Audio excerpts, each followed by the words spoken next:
እነ እከሌና እከሊት ስላንተ ወይም ስላንቺ ምን አሉ በጭራሽ እንዳያሳስባችሁ። በጣም ሊያሳስባችሁ የሚገባው ከማለታችሁ በፊት ልታስቡበት የሚገባው አንተ ወይም አንቺ ስላንተ ወይም ስላንቺ ምን አላችሁ ነው።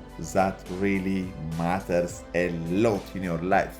ሲልቨስተር ስታሎን የምታውቁት ከሆነ ራምቦ የሚለውን ፊልም የሰራው ሰው ፊልሞችን ሰርቶ የዓለማችን ጀግና የፊልም ሰሪ እና ሪከርድ ሰባሪ ከመሆኑ በፊት ሰዎችን ጠይቋቸው የፊልም ባለሙያዎችን እና ፕሮዲውሰሮችን እንዲሁም ዳይሬክተሮችን ሲጠይቃቸው ድንጋይ ብትፈልጥ አይሻልም? ዘበኛ ብትሆን አይሻልም? እንጨት ብትሸከም አይሻልም? እና የመሳሰሉት ሲሉት ነበረ። አንተ ለፊልም የማትሆን የማትረባ ነህ ሲሉት ነበረ።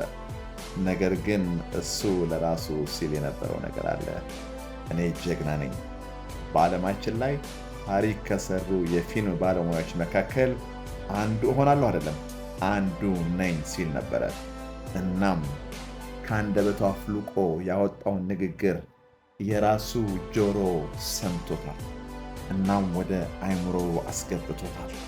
እናም ንግግሮቹ አሜዚንግ ሆኖ ተግባሮቹ አሜዚንግ ሆኖ ታሪክ ሰርቶ በዓለማችን ላይ የተናገረውን ንግግር ይከሰት ዘንድ ፈጣሪ ረድቶት ታሪክ የሰሩ የፊልም ባለሙያዎች መካከል አንዱ ሆኗል።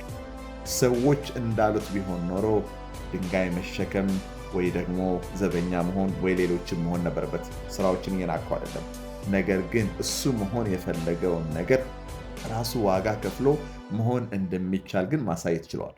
በዓለማችን ላይ ትላልቅ ስራ የሰሩት ጀግኖች ሰዎች በሙሉ ሌላ ሰው ሌላ ነገር ብሏቸዋል፣ እንደማይችሉ ነግሯቸዋል፣ እንደሚወድቁ ነግሯቸዋል።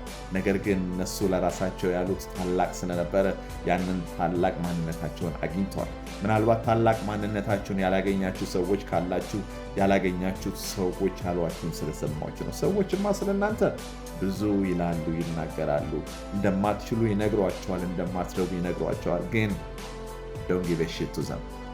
አንተ ለአንተ አንቺ ለአንቺ ምን አልሽ እና ስለዛ ምን ዋጋ ከፈልሽ። ያን ካደረጋችሁ ወዳጆች ማንም በምንም ተአምር ሊያስቆማችሁ የማይችል እጅግ በጣም ግሩምና ድንቅ ፍጥረቶች ናችሁ። ታሪክና ታሪክ ለመስራት ብቻ የተሰራችሁ።